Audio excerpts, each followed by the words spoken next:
দেখো বন্ধু, আমি এই যে নাইটিটা পরেছি, দেখো এটা আমারই নাইটি, সেই জন্যই তোমাদের বোঝাতে পারছি। দেখো একদম আলখাল্লা আর লম্বায় অনেকটা বড়।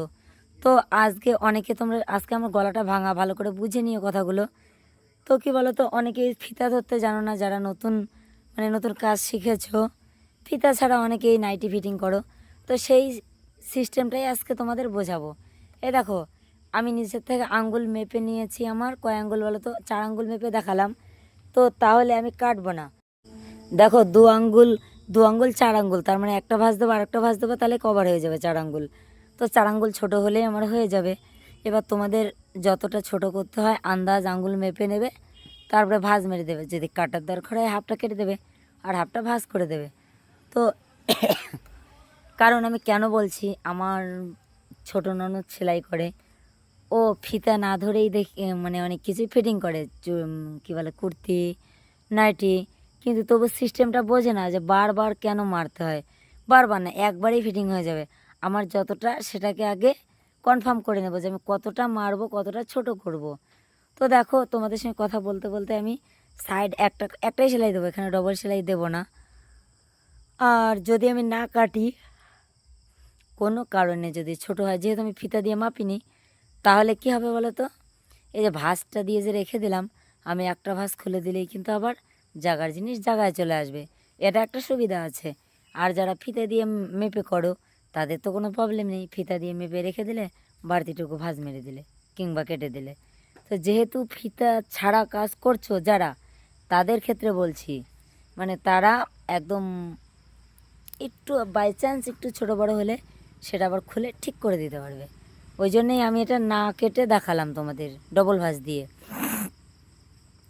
তো এভাবে যারা ফিতার মাপ বোঝো না, অনেকেই আছো গ্রামে টুকটাক, আর ফিতার মাপ বুঝতে গেলে পড়াশোনা জানতে হয়। যারা টুকটাক সেলাই করো, তাদেরও তো একটু ফিটিং পড়তে ইচ্ছা করে।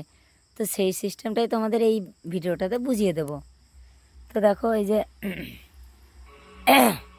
আর একইভাবে এক মাপে এই ভাঁজটা দিতে হবে। একটা জিনিস জানো তোমরা, লেভেল ঠিক না থাকলে কিন্তু কোনো কিছুই ভালো লাগবে না। তো যাই হোক, কথা বলতে বলতে সেলাই হয়ে গেছে।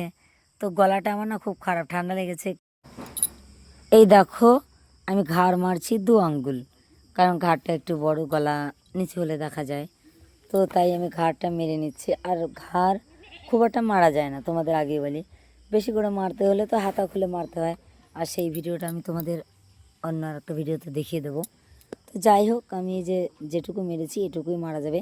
এর থেকে বেশি মারলে এই ফুটের ওখানে ফুলে যাবে। তো সেম মাপে আমি আর একটা ফুট মেরে দিচ্ছি, দেখো।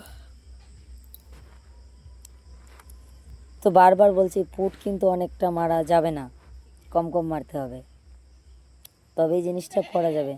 তা না হলে কিন্তু ফুলে ফেপে উঠবে। তো গিট দিতে হবে, এটা ঘাড়ের ব্যাপার, বুঝতেই পারো। তো আমি গিট মেরে দিয়ে সেলাই দিয়ে বেরিয়ে গেলাম। 2 মাথায় গিট দিতে হবে, এ মাথায় ও মাথায়, 2 মাথায়। তো এই দেখো, এখন আমি সুতোটা কেটে দিচ্ছি। সুতোটা কেটে দেওয়ার পর এখন যেটা করব, সেটা হচ্ছে আমার হাতা মারতে হবে। আর এটা এতটাই বড়, দেখো এখানে আমি 4 আঙ্গুলই মারছি। তোমাদের কম বেশি লাগলে কম বেশি মেরে নেবে। এবার কেউ দেখা গেলো 2 আঙ্গুল 3 আঙ্গুল মারতে হবে, তোমরা সেই আন্দাজে মারবে। কিন্তু আমার 4 আঙ্গুলই মারতে হবে, অনেকটা মারতে হবে। তো এই দেখো, আমি সেইভাবেই মাপটা করে নিলাম। তারপরে এবার লেবেল ধরে, বডি ধরে সেলাই করে যাব। যেহেতু আমি বউ মানুষ, আমার বডিটা অতটা ফিটিংও দরকার নেই, একটু লুজ থাকলে অসুবিধা নেই। তো আমি সেইভাবে সেলাইটা দিয়ে বেরিয়ে যাচ্ছে। আর সুতোটা আর এই হাতাটার ব্যাপার আরেকবার বলি, এবার কিন্তু আমি 4 আঙ্গুল নেব না ভাই, ভালো করে দেখে নাও। এবার আমি হাতা দিয়ে হাতা মাপবো। এবার যদি আমি 4 আঙ্গুল মাপতে যাই, তাহলে কিন্তু মাপটা গরমিল হয়ে যাবে। ওই জন্য ওই হাতটা দিয়ে আমি এই হাতটা মেপে নিলাম।